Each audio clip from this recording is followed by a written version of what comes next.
तो हेलो साथियों, नमस्कार। स्वागत है आपका आपके अपने चैनल सक्सेस जंक्शन एक कदम सफलता की ओर में। मेरा नाम है अतुल शुक्ला और हम लेकर के आ गए हैं आपके लिए एमपी टेट वर्ग 3 पात्रता परीक्षा 2024 25 नवंबर सेकेंड शिफ्ट का एग्जाम एनालिसिस। पूरा डिटेल एनालिसिस हम आपको करवाने वाले हैं। 100% रियल प्रश्न ही यहाँ पर आपको देखने को मिलने वाले हैं। उससे पहले वीडियो को लाइक करके चैनल को सब्सक्राइब कर लीजिए, जिससे कि मध्य प्रदेश में होने वाली सभी भर्ती परीक्षाओं की पीडीएफ आप तक पहुंच सके तथा सभी की फ्री क्लासेस भी आप तक पहुंच सकें। साथ ही साथ में 30 नवंबर तक आपका हम एग्जाम एनालिसिस करवाने वाले हैं, उसकी भी वीडियो और पीडीएफ आप तक पहुंच सके। ठीक है। इसके अलावा जिन लोगों की बिल्कुल भी तैयारी नहीं है और वो लोग एग्जाम को क्वालिफाई करना चाहते हैं, कैसे भी करके 2-3 दिन बचे हैं एग्जाम क्वालिफाई हो जाए, तो वो लोग हमारी पीडीएफ मंगा सकते हैं। पीडीएफ से बहुत सारे लोगों को फायदा हुआ है, बहुत सारे लोगों ने एग्जाम को क्वालिफाई किया है। अभी आपको हम कुछ एग्जाम्पल दिखा दे रहे हैं जिन लोगों ने हमारे पास में आज की प्रश्न भी भेजे हैं और उनको पीडीएफ से काफ़ी फायदा हुआ है। मात्र 15 रुपए खर्च करके आप वो पीडीएफ मंगा सकते हैं। उस पीडीएफ में आपको लगभग हर सब्जेक्ट मिलेगा। Math pedagogy, Hindi pedagogy, EVS की पेडागोजी, इसके अलावा सौरमंडल, अंतरिक्ष और आपकी मिट्टियाँ, चंद्रयान, ये सारी आपको मतलब पीडीएफ एक साथ में मिलने वाली है, तो इसको आप प्राप्त कर सकते हैं। मात्र 15 रुपए खर्च करेंगे। इसके अलावा 18 तारीख से लेकर के आज तक के एग्जाम एनालिसिस जो हैं, उसकी भी पीडीएफ आपको एक साथ मिल जाएगी और 17 तारीख तक के एग्जाम एनालिसिस टेलीग्राम पर डले हुए हैं। सक्सेस जंक्शन लाइव के नाम से टेलीग्राम है, वहां से आप उसको डाउनलोड कर सकते हैं। चलिए शुरुआत करते हैं। सबसे पहले आपको दिखा दें आज कितने नंबर आए हैं लोगों के, जिन लोगों ने हमारे पास में प्रश्न भेजा है। यहाँ पर देखिए सर, आपकी पीडीएफ से बहुत हेल्प मिली है। 95 नंबर इनके आए हैं और ये अच्छी तरीके से एग्जाम को क्वालिफाई कर चुके हैं और इन्होंने आज काफ़ी सारे क्वेश्चन भी हमारे पास में भेजे हैं। और इनका नाम है कार्टश्री.com। इन्होंने इनके जो व्हाट्सएप है उस पर कार्टश्री.com डाला था। अब नाम इनका नहीं पता है, लेकिन इनके 95 नंबर आए हैं और एग्जाम को ये क्वालिफाई कर चुके हैं। काफ़ी सारे प्रश्न भी इन्होंने भेजे हैं, जिसका भी हम एग्जाम एनालिसिस करवाने वाले हैं। इसके अलावा यहाँ पर देखते हैं मनीषा नीलकंठ के 78 नंबर आए हैं, एससी कास्ट हैं और ये भी एग्जाम को क्वालिफाई कर गई हैं। इन्होंने भी हमसे पीडीएफ लिया था और आसानी के साथ में एग्जाम को क्वालिफाई कर गए हैं। इन्होंने भी काफ़ी सारे क्वेश्चन हमारे पास से भेजे ऑयल कंपनी वाला, अभी हम उसको आपको डिटेल में बताते हैं। इसके अलावा यहाँ पर देखिए सर, मेरे 112 नंबर आए हैं। आपकी पीडीएफ से बहुत हेल्प मिली है, स्पेशली जो पेडागोजी की पीडीएफ है उससे बहुत ज़्यादा मदद मिली है। तो हर सब्जेक्ट की पेडागोजी भी हम आपको दे रहे हैं इसी पीडीएफ के साथ में, तो वो भी आप प्राप्त कर सकते हैं और एग्जाम को आसानी से क्वालिफाई कर सकते हैं। आज लोगों के होश उड़े हुए थे क्योंकि आज का जो पेपर सेकंड शिफ्ट का था उसका लेवल काफ़ी अच्छा खासा था, मतलब कि अच्छे लेवल का आज का ये शिफ्ट थी। तो यहाँ पर लगभग 7 से 8 नंबर तक बढ़ने की आपकी संभावना है। पेपर आज का कठिन लेवल का कह सकते हैं, क्योंकि सबसे ज़्यादा प्रश्न जो है वो ईवीएस हो या फिर कोई भी सब्जेक्ट हो, पेडागोजी से ज़्यादा प्रश्न आज देखने को मिले हैं। तो पेडागोजी वाली पीडीएफ जो भी हमारी जिसके पास में भी हो, भाई अच्छे से पढ़ करके जाना, वो पेडागोजी के ऊपर ज़्यादा फोकस कर रहा है। ठीक है। तो हर सब्जेक्ट की पेडागोजी हमने आपको दे रखी है, उसको पढ़ करके आपको जाना है। चलिए, कैसे आप पीडीएफ को मंगा सकते हैं, उसके लिए कुछ खास नहीं करना है। ये स्कैनर है, इसका स्क्रीनशॉट ले लीजिए। इसी स्कैनर पर आपको 15 रुपए का मात्र पेमेंट करना है और जो आप पेमेंट करेंगे उसका स्क्रीनशॉट इस नंबर पर सेंड कर देना है 7052547003। इस नंबर पर आप स्क्रीनशॉट सेंड कर देंगे, आधे घंटे के अंदर आपको जो है पीडीएफ भेज दी जाएगी। अगर थोड़ा सा लेट होता है तो परेशान नहीं होना, एक बार व्हाट्सएप की डीपी चेक कर लेना, वहाँ पर टाइम लिखा रहता है कि इतनी पीडीएफ अभी भेजी गई है, नेक्स्ट पीडीएफ इतने बजे भेजी जाएगी, अगली पीडीएफ इतने बजे भेजी जाएगी। तो उस टाइम के हिसाब से आपको बिल्कुल भी पैनिक नहीं होना है। हर एक व्यक्ति को पीडीएफ भेजी जाती है, बिल्कुल परेशान नहीं होना है। आपको नेगेटिव कमेंट अगर देखने को मिले कमेंट बॉक्स में तो बिल्कुल भी ध्यान मत दीजिएगा। एक-एक व्यक्ति को हम पीडीएफ भेजते हैं, ऐसा कोई भी नहीं है जिसे हमने पीडीएफ ना भेजा हो, ठीक है? अगर उसने पेमेंट किया है, स्क्रीनशॉट भेजा तो पेमेंट जो आपका पीडीएफ है, वो ज़रूर उसके पास में पहुँचेगा। चलिए शुरू करते हैं भैया। सबसे पहले एनवायरनमेंट से शुरुआत करने वाले हैं। पहला प्रश्न है, मॉन्ट्रियल कन्वेंशन पर कितने देशों ने हस्ताक्षर किए थे? और ये आपको हमारी पीडीएफ में देखने को मिल जाएगा, सौरमंडल वाली पीडीएफ में। और जो आपकी एक और पीडीएफ है जिसमें हमने ये आपका मॉन्ट्रियल कन्वेंशन के बारे में समताप मंडल ओजोन परत वाले में आपको पूरा हमने करा रखा है। ओजोन परत की अलग से हमने पीडीएफ बनाई है, ओजोन परत और ग्रीन हाउस इफेक्ट की, वो भी आप तक पहुंच जाएगी। तो टोटल 197 देशों ने मॉन्ट्रियल प्रोटोकॉल पर हस्ताक्षर किए हैं। चलिए कुछ महत्वपूर्ण जानकारी आपको देते हैं। तो मॉन्ट्रियल प्रोटोकॉल 197 ने लोगों ने हस्ताक्षर किए हैं। यह संयुक्त राष्ट्र के इतिहास में सार्वभौमिक अनुसमर्थन पाने वाली पहली संधि है। इसे कई लोगों के द्वारा सबसे सफल पर्यावरणीय वैश्विक कार्रवाई माना जाता है।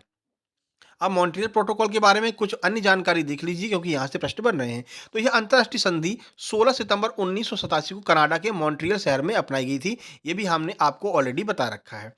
इसका मकसद उन रसायनों के इस्तेमाल और उत्पादन को नियंत्रित करना था जो प्रदूषण और ओजोन परत के क्षरण में योगदान करते हैं। ज़्यादा प्रदूषण जो फैलाते हैं और जो ओजोन परत को नुकसान पहुंचा रहे हैं, उनके क्षरण कर रहे हैं ओजोन परत का, उसमें जो है नियंत्रण करने में मदद करता है। इस प्रोटोकॉल के तहत ओजोन परत को नुकसान पहुंचाने वाले जो ओडीएस हैं, यानी कि जो ओजोन ओजोन परत को डिफेक्ट करते हैं, तो उत्सर्जन और उत्पादन में कमी लाने का प्रयास किया गया। जैसे आपका सीएफसी क्लोरोफ्लोरोकार्बन हो गया, इसके जगह पर कोई अन्य गैस का इस्तेमाल आपको करना है, ये सारी बातें कही गई थी। इसमें सीएफसी पर पूरी तरह से प्रतिबंध लगाने का प्रावधान किया गया है। क्लोरोफ्लोरोकार्बन पूरी तरह से बंद किया जाएगा। भारत ने साल 1992 में मॉन्ट्रियल प्रोटोकॉल को लागू करने के लिए एक याचिका दायर की थी। भारत ने 2009 में मॉन्ट्रियल कन्वेंशन 1999 का अनुसमर्थन किया है और भारत इसी दिन से मॉन्ट्रियल प्रोटोकॉल पर अपना हस्ताक्षर कर चुका है और भारत भी सीएफसी को कम करने का प्रयास कर रहा है। ठीक है, आगे बढ़ते हैं। अगला पूछा है, उद्दंड मार्तंड के संस्थापक कौन है? ये आपका एक समाचार पत्र है, तो इसके संस्थापक आपसे पूछ लिए हैं। तो पंडित जुगल किशोर शुक्ल जो हैं वो उद्दंड मार्तंड के संस्थापक हैं। अब यहाँ से अन्य कौन कौन से प्रश्न बन सकते हैं देख लीजिए। और कल जिसका एग्जाम है 26 तारीख में, तो कल वाले जो हैं वो कमेंट बॉक्स में कमेंट जरूर करना कि कल आपका एग्जाम है या फिर नहीं है। ठीक है, पंडित जुगल किशोर शुक्ल हिंदी का पहला समाचार पत्र उद्दंड मार्तंड के संस्थापक थे। आगे आपसे पूछा जा सकता है हिंदी का पहला समाचार पत्र कौन सा था, तो आपका उद्दंड मार्तंड था। ठीक है, पंडित जुगल किशोर शुक्ल इस अखबार के प्रकाशक और संपादक भी थे। वे मूल रूप से कानपुर के वकील थे, लेकिन कलकत्ता में वे रहते थे। 30 मई 1826 को कलकत्ता, जिसे अब कोलकाता कहते हैं, से उद्दंड मार्तंड की शुरुआत की गई। डेट जरूर याद रखिएगा, डेट वाले प्रश्न आजकल बहुत पूछे जा रहे हैं। यह साप्ताहिक समाचार पत्र हर मंगलवार को प्रकाशित होता था। इसका आकार जो 12/8 था, ये सारी जानकारी आप देख सकते हैं। इस पत्र में ब्रज और खड़ी बोली दोनों का मिश्रित रूप था। साल 1833 में इसे एक दैनिक समाचार पत्र में बदल दिया गया। अब ये डेली आने लगा, पहले साप्ताहिक था। वित्तीय संकट के कारण 4 सितंबर 1827 को इसको बंद करना पड़ा और 1827 में यह अखबार पूरी तरह से बंद हो गया था। ठीक है, चलिए आगे बढ़ते हैं। और भैया महिला परीक्षक वाले तैयार रहिए, आपका भी बहुत जल्द ही नोटिफिकेशन आने वाला है। उसकी भी फ्री क्लासेस हम चालू करने वाले हैं। साथ ही साथ में चयन परीक्षा की भी तैयारी आपकी चालू करेंगे और उसकी भी पीडीएफ हम प्रोवाइड करेंगे। हवाई जहाज कौन से मंडल में उड़ते हैं? तो समताप मंडल में जो हवाई जहाज है, ये आपके समताप मंडल में उड़ते हैं। और समताप मंडल के बारे में पूरी जानकारी आपको अपनी पीडीएफ में दे चुके हैं। ओजोन कहाँ रहती है, मतलब ओजोन की परत किस मंडल में है, समताप मंडल में वायुयान उड़ते हैं, कितने से कितनी ऊंचाई पर उड़ते हैं, ये सब हमने अपने पीडीएफ में करा रखा है। तो जिन लोगों ने पीडीएफ ली है उनको काफ़ी फायदा यहाँ पर हुआ है। बाकी जो लोग फेल हो जाते हैं, पढ़ते नहीं हैं, फिर उसके बाद पीडीएफ के बारे में बुराई करते हैं आकर के, पीडीएफ लेते नहीं है, ठीक है ना? कल पेपर है, आज रात को ले लिया, अब ले तो लिया पीडीएफ, लेकिन पढ़ाई नहीं की, फिर कहते हैं सर क्वेश्चन नहीं आए। अब क्वेश्चन आप देख रहे हैं ना, पीडीएफ से सीधे-सीधे फँसे हैं। जिन लोगों के पास पीडीएफ है उनको पता होगा ये, ठीक है? हवाई जहाज वायुमंडल के समताप मंडल में उड़ते हैं। समताप मंडल वायुमंडल की सबसे आदर्श परत है। सबसे अच्छी परत जो है वायुमंडल की, वो समताप मंडल को ही माना जाता है, क्योंकि यहाँ पर ओजोन परत होती है जो हमारी रक्षा करती है सूर्य की पराबैंगनी किरणों से। यह परत स्थिर वातावरण प्रदान करती है, ना तो ज़्यादा गर्मी होने देती है और ना ही ज़्यादा ठंडी होने देती है। यहाँ कम से कम अशांति होती है, यानी कि ज़्यादा उथल-पुथल यहाँ पर नहीं होती है। यहाँ वायु प्रतिरोध कम होता है, जिससे ईंधन की बेहतर बचत होती है और जो वायुयान है यहाँ पर आसानी से उड़ सकते हैं। समताप मंडल में मौसम संबंधी समस्याओं से बचा जा सकता है। समताप मंडल में अगर आप उड़ेंगे तो वहाँ पर तूफान हो गया, बिजली कड़कना, ये सब वहाँ पर नहीं होता है। समताप मंडल में ऊंचाई के साथ साथ टेम्परेचर बढ़ता जाता है, जिससे यह क्षेत्र स्थिर हो जाता है। समताप मंडल में ऊर्ध्व और हवाएं लगभग अनुपस्थित होती हैं और जो वाणिज्यिक जेट विमान है वो अशांति से बचने के लिए निचले समताप मंडल में उड़ते हैं। चलिए आगे बढ़ते हैं। इंडियन ऑयल कॉरपोरेशन की स्थापना कब की गई थी? तो ये आपका आईओसीएल की स्थापना के बारे में पूछा गया। 1964 में आईओसीएल की स्थापना की गई थी। इंडियन ऑयल, आप जानते हैं पेट्रोल भरवाने जाते हैं तो आपको इंडियन ऑयल के बारे में पता है। इंडियन गैस जो है वो भी इंडियन ऑयल का ही एक जो है सब्सिडियरी है। देखिए, इंडियन ऑयल कॉर्पोरेशन की स्थापना की बात करते हैं तो इंडियन ऑयल कॉर्पोरेशन आईओसीएल की स्थापना 1964 में हुई थी। यह दो कंपनियों, इंडियन ऑयल कंपनी लिमिटेड जो 1959 में, तो जो इंडियन ऑयल कंपनी लिमिटेड थी 1959 में स्थापित हुई थी, और इंडियन रिफाइनरीज लिमिटेड जो 1958 में स्थापित हुई थी, दोनों को विलय करके बनाया गया था। तो पूछ सकते हैं कि आईओसीएल कौन सी दो कंपनियों से मिलकर के बना है? तो ये आपकी दो कंपनियां, इंडियन ऑयल कंपनी लिमिटेड और इंडियन रिफाइनरीज, इन दोनों को मिलाकर के 1958 में जो ये स्थापित हुई थी, इन दोनों को मिलाकर के 1964 में आपकी आईओसीएल की स्थापना की गई। ठीक है, तो अब भारत की सबसे बड़ी तेल कंपनी कौन सी है? आईओसीएल है, और यह 1964 में शुरू हुई थी। अगला है सीएनजी का फुल फॉर्म क्या है? ये भी आपको ऑलरेडी बता चुके हैं अपनी पीडीएफ में। तो सीएनजी का फुल फॉर्म हो जाएगा कंप्रेस्ड नेचुरल गैस। आपसे निवेदन है पीडीएफ पूरी पढ़ करके जाइएगा, ठीक है? और स्पेशली जो हम एग्जाम एनालिसिस की पीडीएफ दे रहे हैं तो वो तो आपको जरूर पढ़ करके जाना है, तभी आप एग्जाम को क्वालिफाई कर पाएंगे। आप मंगा के रख लेंगे, पढ़ेंगे नहीं तो कोई मतलब नहीं है ना। सीएनजी की फुल फॉर्म की बात करें तो कंप्रेस्ड नेचुरल गैस है। हिंदी में इसे संपीड़ित प्राकृतिक गैस कहते हैं। सीएनजी प्राकृतिक गैस को कंप्रेस करके बनाई जाती है। सीएनजी में करीब 80 से 90% तक मीथेन होता है। इसे 200 से 250 किलोग्राम पर सेकंड स्क्वायर के दबाव पर संपीड़ित किया जाता है। इस वजह से सीएनजी गैस को सिलेंडर में स्टोर किया जा सकता है और इसका इस्तेमाल वाहनों में किया जाता है। आपने सीएनजी कई सारी गाड़ियां देखी होंगी, ऑटो वगैरह हरे कलर के जो होते हैं वो सीएनजी से चलते हैं। आगे बढ़ते हैं। भूकंप जो है वो पृथ्वी की किस परत में उठते हैं, किस परत में भूकंप आते हैं? सही आंसर स्थल मंडल हो जाएगा। तो पृथ्वी की सबसे बाहरी परत यानी स्थल मंडल में भूकंप आते हैं। स्थल मंडल में भूप्रपटी और मेंटल का सबसे ऊपरी हिस्सा शामिल होता है। पृथ्वी की पपड़ी कई टुकड़ों में बटी है, जिन्हें टेक्टोनिक प्लेट कहा जाता है। ज्यादातर भूकंप इन्हीं प्लेटों के किनारे पर आते हैं, इन्हीं प्लेटों के आपस में टकराने की वजह से आते हैं। देखिए, भूकंप के बारे में कुछ महत्वपूर्ण जानकारियां देख लीजिए। भूकंप की उत्पत्ति पृथ्वी के भीतर उस बिंदु से होती है जिसे फोकस या फिर हाइपोसेंटर कहते हैं। ये प्रश्न कई बार पूछा गया है कि भूकंप की उत्पत्ति वाले सेंटर को क्या कहते हैं? उसे हम हाइपोसेंटर या फिर फोकस कहते हैं। पृथ्वी की सतह पर हाइपोसेंटर के ऊपर लंबवत बिंदु को ऊपरी केंद्र कहते हैं, ये भी आपको याद रखना है। ज्यादातर बड़े भूकंप प्रशांत महासागर के किनारों के आसपास आते हैं, जिसे रिंग्स ऑफ फायर कहा जाता है। ये बहुत महत्वपूर्ण है, इसको अच्छे से देख लीजिए। रिंग्स ऑफ फायर कहाँ पर है? प्रशांत महासागर में रिंग्स ऑफ फायर है, ऑस्ट्रेलिया के आसपास, ठीक है। इसे रिंग्स ऑफ फायर के नाम से जाना जाता है। पृथ्वी के आंतरिक भाग को 3 परतों में बांटा गया है, जिसे हम भूपर्पटी, मेंटल और कोर कहते हैं। पृथ्वी की सतह की सबसे ऊपरी पर जो है वो भूपर्पटी है और यह सभी परतों में सबसे पतली होती है, इसीलिए यहाँ पर भूकंप का सबसे ज़्यादा असर होता है। आगे बढ़िए। स्वपोषी पोषण किसमें होता है? तो जो स्वपोषी पोषण है वो आपका हरे पौधों, शैवाल, बैक्टीरिया और प्लवक जैसे जीवों में होता है स्वपोषी पोषण। अब आपको ऑप्शन में देखना था क्या दिया गया था। चलिए, स्वपोषी पोषण के बारे में कुछ जानकारी देख लीजिए। यह पोषण का एक तरीका है जिसमें जीव अपना भोजन स्वयं तैयार करते हैं, जैसे कि पेड़ पौधे हो गए। हम अपना भोजन बनाते तो हैं, लेकिन डिपेंड हैं पेड़ पौधों पर, ठीक है। तो जो पेड़ पौधे होते हैं, जो बैक्टीरिया होते हैं, अपना भोजन खुद बनाते हैं, खुद खाते हैं, तो ये स्वपोषी पोषण में आते हैं। स्वपोषी जीव जो होते हैं उनको उत्पादक कहा जाता है, क्योंकि वो अपना भोजन खुद बना रहे हैं। स्वपोषी जीव भोजन के लिए सूर्य के प्रकाश, पानी और कार्बन डाइऑक्साइड का इस्तेमाल करते हैं। तो अगर आपके ऑप्शन में समझ में नहीं आ रहा कि स्वपोषी पोषण इनमें से कौन सा होगा, तो ये ध्यान रखिए कि जो स्वपोषी पोषण वाले जीव होंगे वो क्या करेंगे? सूर्य के प्रकाश से भोजन बनाएंगे, पानी और कार्बन डाइऑक्साइड मिला करके भोजन बनाएंगे। कौन कौन से हो जाएंगे? वही आपका पेड़ पौधे हो जाएंगे, बैक्टीरिया होंगे, ये सारे जो है इस तरह से भोजन बनाते हैं। हरे पौधे सूर्य के प्रकाश और क्लोरोफिल की मदद से अपना भोजन बनाते हैं, जिसे प्रकाश संश्लेषण कहते हैं। इस विधि को आप जानते हैं।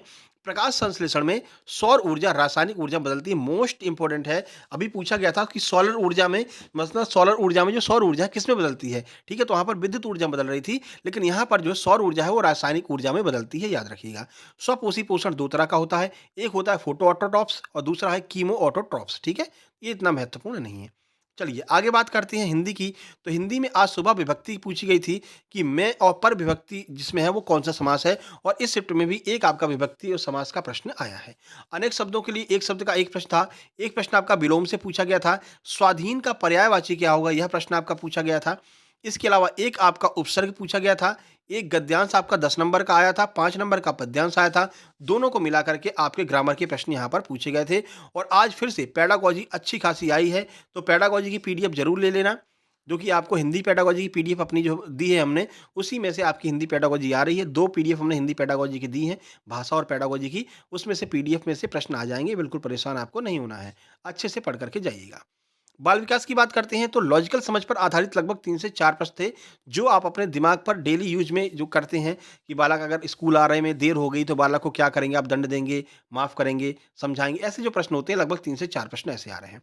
उसके बाद स्थानिक बुद्धि पर एक प्रश्न था। बच्चों की आदतों के बारे में प्रश्न आया था कि बच्चे कब मतलब कि मतलब बिगड़ जाते हैं या फिर क्या कार्य करते हैं, ऐसा कुछ प्रश्न था। एग्जैक्ट इसके ऑप्शन नहीं मिलते हैं, लेकिन थोड़ा सा याद रहता है तो लोग बता देते हैं। थाने डाइक का एक प्रश्न था। समावेशी शिक्षा से 2 प्रश्न आए थे, और समावेशी शिक्षा की भी पीडीएफ आपको इसी 15 रुपए वाली पीडीएफ के साथ में मिल जाएगी। इसके अलावा पिछड़े बालक से एक प्रश्न आ रहा है, कोहलबर्ग महोदय से एक प्रश्न आया था, जीन पियादे से 3 से 4 प्रश्न आज पूछे गए हैं। जो उनकी अवस्थाएं हैं, उनका टाइम पीरियड, उनको क्रम से लगाने वाले जो प्रश्न होते हैं वो आपके पूछे गए हैं, और एक आपका स्किनर महोदय से पूछा गया है। संस्कृत की बात करते हैं तो संस्कृत में आपका पैराग्राफ आया था। लगभग 15 नंबर का आपका गद्य और पद्य को मिलाकर के पैराग्राफ आ रहा है, और इसी में से आपसे पूरे के पूरे जो है आपके ग्रामर वाला जो पोर्शन है वो यहीं से आपसे पूछा जा रहा है। ग्रामर में क्या पूछ रहे हैं? तो वाच्य परिवर्तन पूछ रहे हैं, संधि विच्छेद, विभक्ति आपकी पूछ रहे हैं, और आपका पेडागोजी में थानेडाइक उपसर्ग से यहाँ से प्रश्न बन रहे हैं। इसके अलावा लकार, शुद्ध वाक्य और प्रत्यय से प्रश्न आपके बन रहे हैं संस्कृत के अंदर। तो सिंपल लेवल का संस्कृत आ रहा है, बिल्कुल परेशान आपको नहीं होना है। चलिए मैथ्स की बात करते हैं, तो मैथ्स में आज समांतर चतुर्भुज से एक प्रश्न पूछा गया था, फिर से चतुर्भुज आने लगा, बीच में चला गया था घर पे, ठीक है ना? फिर से लौट के आ गया है। तो चतुर्भुज पढ़ कर के जाइएगा, प्रॉपर्टी जितनी भी है चतुर्भुज की देख कर के जाइएगा। आयु से 2 से 3 प्रश्न आपके ऐज के देखने को मिले हैं, एक प्रश्न आपका सर्कल यानी कि वृत्त से देखने को मिला है। इसके अलावा त्रिभुज का एक प्रश्न है, तो एडवांस के ठीक-ठाक प्रश्न आ रहे हैं, तो एडवांस भी थोड़ा-सा देख कर के जाइएगा। हालाँकि आप बिल्कुल नॉर्मल लेवल के रहें, जिन्हें आप देखते ही सॉल्व कर सकते हैं। अगला है संख्या पद्धति, तो संख्या पद्धति से नंबर सिस्टम से लगभग 3 प्रश्न आपके आ रहे हैं, रेशियो से प्रश्न आ रहे हैं। आज सुबह जो आपका वर्गमूल वाला प्रश्न पूछा था, तो इस तरह से पूछा था 289 का वर्गमूल और 81 के वर्गमूल में बड़ा कौन-सा होगा? तो आप जानते ही हैं, ये 17 हो जाएगा, ये 9 हो जाएगा, कौन-सा बड़ा है? 17 बड़ा है। इस तरह से सवाल आ रहे हैं, बिल्कुल भी नॉर्मल प्रश्न आ रहे हैं, बिल्कुल भी आपको परेशान नहीं होना है। 2 प्रश्न आपके रेशियो के आए हैं, 1 प्रश्न आपका भिन्न का आया है जो कि कंपैरिज़न वाला है, कौन-सी बड़ी, कौन-सी छोटी भिन्न है या फिर भिन्न को क्रम में लगाने का आया है, ठीक है? इसके बाद में मैथ पेडागोजी, अपनी मैथ पेडागोजी वाली पीडीएफ से फँसेगी, उससे बाहर नहीं जाएगी। मैथ पेडागोजी की पीडीएफ आप लोग प्राप्त कर लेना। गणित शिक्षण की अधिगम विधि हमने करा रखी है पीडीएफ में, आपको मिल जाएँगी मैथ वाली पीडीएफ में, तो उसको भी आप देख लेना। इसके अलावा बॉडमास से आपके 2 प्रश्न आए हैं, चिन्ह परिवर्तन के 3 से 4 प्रश्न आ रहे हैं। चिन्ह परिवर्तन की अच्छे से प्रैक्टिस करके जाना। अभी कल हमें 2 प्रश्न मिल गए थे, कल दोपहर वाली शिफ्ट में, तो वहाँ पर देख लेना, हमने उसको सॉल्व कराया है। तो कल दोपहर वाली जो शिफ्ट हमने एनालिसिस कराया है, उसको आप लोग देख लेना, ठीक है? चलिए आगे बढ़ते हैं। इंग्लिश की बात कर लेते हैं, तो 10 नंबर का आपका पैसेज आ रहा है और 5 नंबर की आपकी पोएम आ रही है और पैसेज और पोएम में आपके ग्रामर के क्वेश्चंस भी बन रहे हैं। साथ ही साथ में दोनों का टाइटल आपसे पूछा जा रहा है, तो टाइटल की थोड़ी-सी प्रैक्टिस करके जाइएगा, टाइटल कैसे जो है ढूँढते हैं। इसके अलावा जो कॉमन एरर है, तो कॉमन एरर से 2 प्रश्न आपके आ रहे हैं, जो आर्टिकल वगैरह होते हैं, आर्टिकल के भी 1 से 2 प्रश्न आ रहे हैं। डिटरमाइनर्स का 1 प्रश्न है, इसके अलावा नियरेस्ट वर्ड जो होता है आपका, यानी कि सिनोनिम्स जो हैं, तो पैसेज में अंडरलाइन कर दे रहे हैं, फिर उसका सिनोनिम्स आपसे पूछ रहे हैं और एक प्रश्न आपका एंटोनिम्स का भी आ रहा है, वो भी आपके पैराग्राफ से ही आ रहा है। इसके अलावा टेंस से आपके लगभग 2 प्रश्न बन रहे हैं, 1 प्रश्न प्रीपोजिशन से बन रहा है और स्किल के आपके 3 से 4 प्रश्न आपके स्किल से ही पूछ रहे हैं। रिसेप्टिव स्किल क्या होती है, डिसेप्टिव स्किल क्या होती है, रिसेप्टिव स्किल्स के उदाहरण कौन से हैं, इस तरह से प्रश्न आपके बन रहे हैं इसके अंदर, स्किल्स के अंदर। इसके अलावा लगभग 2 से 3 आपसे फिलर्स पूछे जा रहे हैं। फिल इन द ब्लैंक्स के अंदर जो आपके फिलर्स आते हैं, लगभग 2 से 3 आपके फिलर्स पूछे जा रहे हैं और वो भी नॉर्मल लेवल के पूछे जा रहे हैं, जैसे एंदा का प्रयोग हो गया, एडवर्ब कहाँ लगाएँगे, एडजेक्टिव कहाँ लगाएँगे, ये आपके पूछे जा रहे हैं। एडवर्ब की बात करें तो एडवर्ब में आपसे एडवर्ब का नाम पूछा जा रहा है कि ये कौन-सा एडवर्ब है। आपको एडवर्ब का क्वेश्चन दिया है, फिर पूछ रहे हैं कि बताइए 4 ऑप्शन है, कौन-सा एडवर्ब इसमें यूज़ हुआ है। इसके अलावा पोएम एंड पैसेज का आपका टाइटल पूछा जा रहा है, तो ये आपको थोड़ा-सा देख कर के जाना है, ठीक है? कि टाइटल कैसे फाइंड आउट करते हैं, तो वो टाइटल आपका पूछा जा रहा है। एक प्रश्न आपका एडजेक्टिव का भी आ रहा है। हालाँकि शुरू में आपके पीक्यूआरएस के प्रश्न आए थे, लेकिन अब पीक्यूआरएस के प्रश्न नहीं आ रहे हैं। बाकी जो लोग इंग्लिश का एग्ज़ाम देकर के आए हैं, कमेंट बॉक्स में कमेंट ज़रूर कीजिएगा किस तरह का प्रश्न आ रहे हैं। इसके अलावा जिन लोगों का कल एग्ज़ाम है 26 तारीख का, वो लोग स्पेशल रूप से कमेंट करेंगे कि हाँ सर, मेरा कल एग्ज़ाम है या नहीं है, ठीक है? चलिए, बाकी आप लोग पीडीएफ प्राप्त करना चाहते हैं, तो आपको एक बार पूरा जानकारी देते हैं पीडीएफ के बारे में। इसको आपको स्क्रीनशॉट खींचना है। इसका स्क्रीनशॉट खींचने के बाद में आप गूगल पे, फ़ोन पे, पेटीएम में जाएँगे। वहाँ पर स्कैनर का आपको ऑप्शन आता है, जहाँ से आप स्कैन करके पे करते हैं। उस पर क्लिक करेंगे तो बाईं तरफ ऊपर आपको एक गैलरी का ऑप्शन मिलेगा। उस पर क्लिक करके आपको ये वाला फ़ोटो सिलेक्ट करना है। जैसे ही आप सिलेक्ट करेंगे, ऊपर आपको सक्सेस जंक्शन या अतुल शुक्ला, दोनों में से एक मिल जाएगा। तो उस पर आपको क्लिक करके ₹15 का पेमेंट करना है। उस पेमेंट का आपको स्क्रीनशॉट खींचना है और उस स्क्रीनशॉट को इस व्हाट्सएप नंबर 7052547003, इसको पहले सेव कर लेना। इसी नंबर पर आपको सेंड कर देना है और आपको आधे घंटे के अंदर, लगभग 30 मिनट के अंदर आपके पास में पीडीएफ पहुँच जाएगी। अगर थोड़ा बहुत लेट होता है, तो एक बार आप डीपी चेक कर लेना। डीपी पर टाइम लिखा रहेगा कि अगली पीडीएफ कितने बजे सेंड की जाएगी, तो उस टाइम तक आपको पीडीएफ मिल जाएगी, ठीक है? बाकी नेगेटिव कमेंट्स आएँगे ही आएँगे। आज तो भैया एक कह रहा कि ये सर तो हैकर हैं, इनसे पीडीएफ मत लेना, पीडीएफ के बहाने मोबाइल हैक कर लेते हैं। तो भैया ऐसा बिल्कुल भी नहीं है। ये अलग-अलग चैनल से लोग भेजे जाते हैं कि जाइए शुक्ला सर की पीडीएफ बहुत चल रही है, उनके ऊपर कमेंट करके आइए, जिससे उनकी पीडीएफ ज़्यादा लोगों तक नहीं पहुँचे और कम लोग क्वालीफाई कर पाएँ, ठीक है ना? जिससे कि जो चयन परीक्षा है उसमें कम कॉम्पिटिशन होगा, क्योंकि अपनी पीडीएफ जो ले रहा है, 2 से 3 दिन पढ़ रहा है, अच्छे से पढ़ कर के जा रहा है, तो क्वालीफाई कर ले रहा है, चाहे भले ही वो पहले पढ़ा हो या ना पढ़ा हो। और जो पहले पढ़ा है, वो क्वालीफाई कर रहा है, तो उसके 126 नंबर तक आ जा रहे हैं। आज एक लड़के ने मैसेज किया था, सर मेरे 126 नंबर आए हैं, उसका स्क्रीनशॉट नहीं लगा पाए हैं, उसने भी पीडीएफ हमारी ली थी, ठीक है ना? तो इस तरह से आप लोग क्वालीफाई कर सकते हैं। परेशान आपको बिल्कुल भी नहीं होना, ये व्हाट्सएप नंबर है, यहाँ पर आपको सेंड कर देना है। ठीक है, बाकी महिला परीक्षक के साथ-साथ में जो एमपीएसआई वाले हैं, वो भी भैया तैयार रहें, 99% काम एमपीएसआई का हो चुका है। सारी रूल बुक तैयार हो गई है, दिसंबर में इसका नोटिफ़िकेशन कभी भी आ सकता है, कभी भी धमाका हो सकता है, ठीक है? तो हर एक एग्ज़ाम की आपकी व्यापम की हम यहाँ पर तैयारी करवाने वाले हैं और मिनिमम प्राइस में जहाँ पर आप हर जगह देख लेना, सबकी 150-200 रुपए प्राइस होती है, हमारा बिल्कुल मिनिमम प्राइस जो होगा वही आपका 20-30 रुपए, उसी में आपको हम महिला परीक्षक हो, ग्रुप 5 हो, चाहे आपका एमपीएसआई हो, इसकी पीडीएफ प्रोवाइड करवाएँगे, ठीक है? चलिए फिर मिलते हैं कल सुबह एक कोई स्पेशल वीडियो लेकर के आएँगे, उसके बाद फर्स्ट शिफ्ट के एग्ज़ाम एनालिसिस में। तब तक के लिए नमस्कार, धन्यवाद। नीचे आपको टेलीग्राम चैनल की लिंक दी गई है सक्सेस जंक्शन लाइव के नाम से, उसको भी आपको जॉइन कर लेना है, ठीक है? चलिए फिर मिलते हैं, तब तक के लिए नमस्कार, धन्यवाद।